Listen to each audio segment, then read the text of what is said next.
शास्त्री जी, जो ये पूरी तस्वीर बन रही है कि वार दिखेगा और जो शनि की दृष्टि है वो भी ये माना जाता है कि जहाँ पड़ती है वहाँ विध्वंस मचता है। तीसरी दृष्टि की बात करें तो वो वृष राशि पर जाएगी, छठवीं कन्या पर जाएगी और जो 10वीं दृष्टि है वो धनु राशि पर जाएगी। तो ये जो तीन दृष्टियां हैं शनि की, ये क्या करेंगी पूरे ब्रह्मांड में और जो वार वाली स्थिति है उसको लेकर? देखिए, दो चीज़ देखिए, शनि जहाँ बैठता है उसको पुष्टि करता है, अब बृहस्पति जहाँ बैठता है उसको नष्ट करता है। गुरु की दृष्टि बराबर मंगलकारी है और शनि की दृष्टि बराबर कोई ना कोई कष्टकारी है। ये दो ग्रहों का सबसे बड़ा खेल है। जोडिक साइन के सबसे बड़े दो ग्रह हैं और गुरु के घर में कोई व्यक्ति जाता है, विद्वान हो, होशियार हो या मध्य अवस्था का हो, चाहे बुद्धिहीन व्यक्ति हो, तो गुरु के यहाँ उसको कोई ना कोई आशीर्वाद मिलता है। तो शनि गुरु के राशि में जाने से गुरु का कोई ना कोई पॉजिटिव वाइब्रेशन लेगा और जब गुरु के जब आशीर्वाद मिलेगा तो कहीं ना कहीं बैठे रहेगा मीन में, तो मीन को कुछ ना कुछ देना है, घबराने की जरूरत नहीं है। हाँ, इसकी दृष्टि बिल्कुल ठीक नहीं है। और जो तो लघु ढैया की चर्चा कर रहे हैं आप, जिसमें सिंह राशि है, धनु राशि है, इसे कल्याणकारी ढैया कहा गया है। जब जीवन में ढैया है तो भगवान के प्रति, प्रकृति के प्रति उसको समर्पण करता है, उसको करीब ले जाता है न्याय सिद्धांत के लिए और उसके जीवन में कोई ना कोई शांति के प्रति करा देता है। घबराते हम इसलिए हैं कि हम सत्य नहीं बोलते हैं और चरित्र जिसका धनी है उसको कोई ग्रह जीवन में कुछ खराब करता ही नहीं है। दो सूत्र आप मान लीजिए जीवन में, सत्य धर्म का पालन करें और चरित्र का जो व्यक्ति धनी है उसको कोई ढैया, कोई सरसाती, कोई ग्रह मार्केश तक उसको कष्ट नहीं देता है। जिस तरह सत्य हरिश्चंद्र की जीवनी उठा करके देख लिए, बड़े बड़े लोगों को उठा के देख लीजिएगा, हम दो जगह कहीं ना कहीं विफल होते हैं तो उसी के कारण कहीं ना कहीं भयभीत रहते हैं। तो भयभीत ना रहे, षड्ग्रही योग है, इसका प्रभाव 60% खराब है, प्रकृति की तरफ से खराब है। कहीं ना कहीं आपको अनहोनी दिखेगा। राखी जी कह रही हैं पश्चिम उत्तर कंट्री के साथ में, बल्कि देवगुरु बृहस्पति की जो रोहिणी नक्षत्र में, चंद्रमा के नक्षत्र में गोचर है, 17 मई के बाद कहीं ना कहीं स्थिति भारत के विश्व की शांति के प्रतीक होगा। और मई नवंबर के बीच में भारत के प्रधानमंत्री इस ग्रह के कारण पश्चिम कंट्री को कोई अच्छा संदेश देंगे जिसे शांति के प्रतीक के रूप में देखा जाएगा। उसमें अमेरिका भी रहेगा।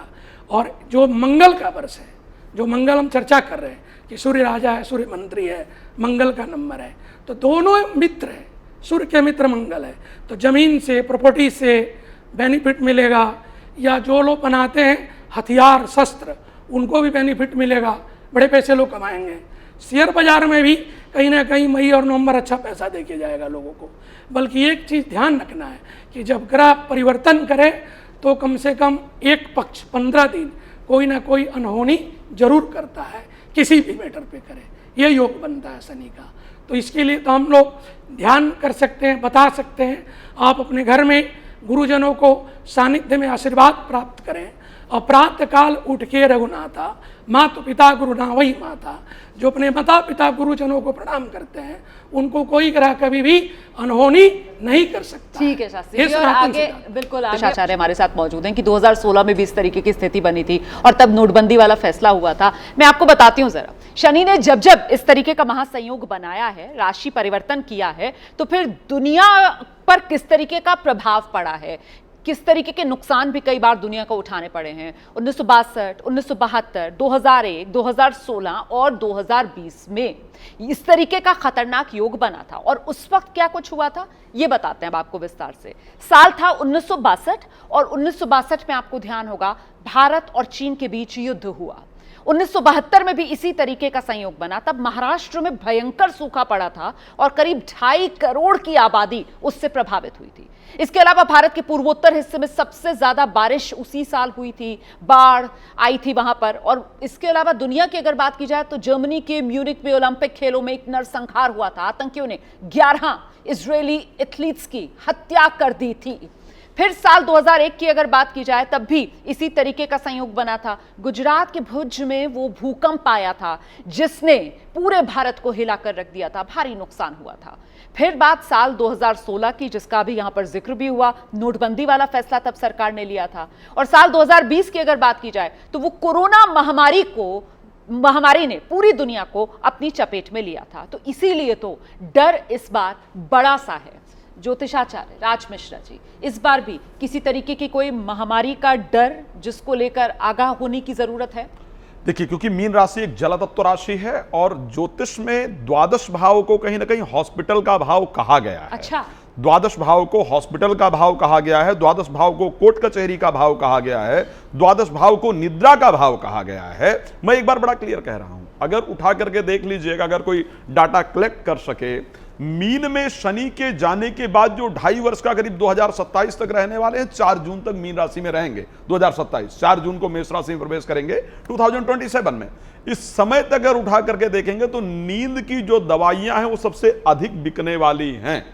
अगर कोई कलेक्ट कर सके तो मैं क्लियर कह रहा हूं और मैं गारंटी दे सकता हूं कि इस समय तक जो नींद की मेडिसिन है स्पेशली वो सबसे अधिक बिकेंगी। तो ये परिस्थिति शनि क्रिएट करेंगे और कोई इस प्रकार की बीमारी, जैसे कि पिछले हम लोगों ने देखा है कि जो बीमारी आई है, जैसे कोरोना महामारी आई है, इस प्रकार की बीमारी जिसका जल से और वायु, ऑक्सीजन से और जल से संबंध हो, जो बीमारी स्पेशली फेफड़े से रिलेटेड हो। फेफड़ा ही ऐसा जगह है जहां पर, क्योंकि कफ प्रकृति जो है स्पेशली फेफड़े को प्रभावित करती है और यहां पर वायु और जल से, ऑक्सीजन और जल का जो प्रभाव है यहां होता है, तो कोई इस प्रकार की बीमारी जो हृदय से संबंधित हो उसको शनि निश्चित रूप से देने वाले हैं। मैं एक बात कह रहा हूं, बड़ा स्पष्ट बता रहा हूं, शनि को कंट्रोल कर पाना आसान नहीं है।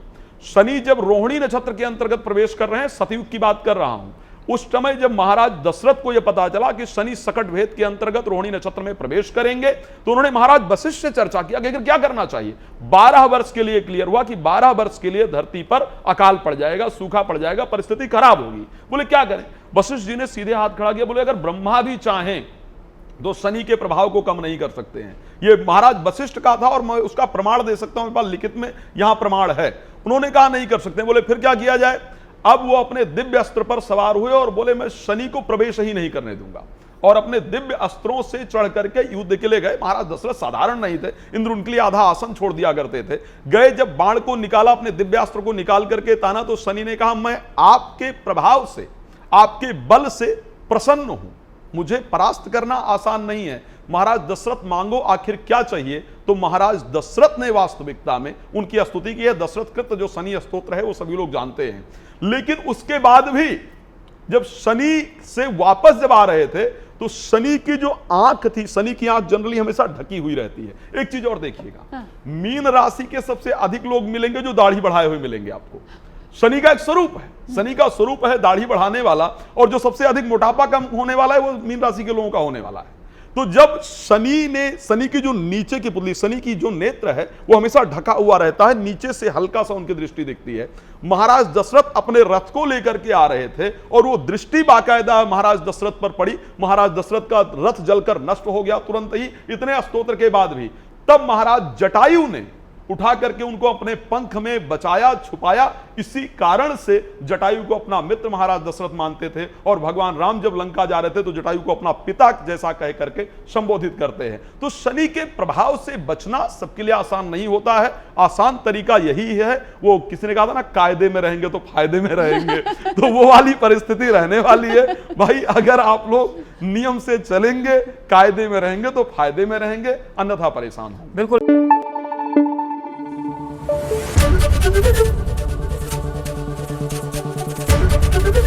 एबीपी न्यूज आपको रखे आगे।